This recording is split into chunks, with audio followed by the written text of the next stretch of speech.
Não, isso aqui. Olha aqui, vamos lá? Vamos nessa. Opa! Onde é que vocês vão, cara? Vamos comer, ué.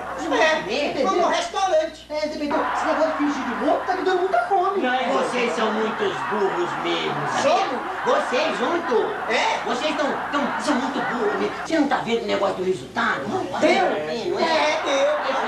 Vocês podem ganhar mais? Muito mais de grana, cara. Não fica mais. Deita. 1, 2, 3, já. Correu, agora só daí. Vamos fazer um puxão do sushi. Vai chamar mais atenção, peraí. Minhas parabólias! Deixa ele falar. Minhas senhoras e seus senhores, vem chegando todos.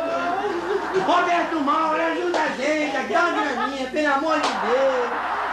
A gente precisa da sua ajuda. Pra enterrar o homem.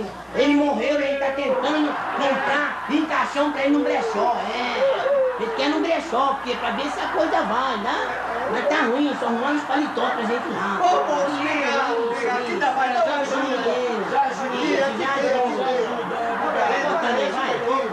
Olha, ele aceita a caneta de ouro, relógio. O casal Isso é a jaca, vai relógio, tudo azul. Bora, isso. E bora, beleza. Essa foi boa, levanta aí. Você tá vendo mais um negócio? Deixa, vem mais gente aí. Deita aí. 1, 2, 3, liga. Olha, cadê mais gente? Vem mais ninguém? Ih, nossa, não vai. Viu? Minha nossa senhora, Viviu morreu? Morreu de quê?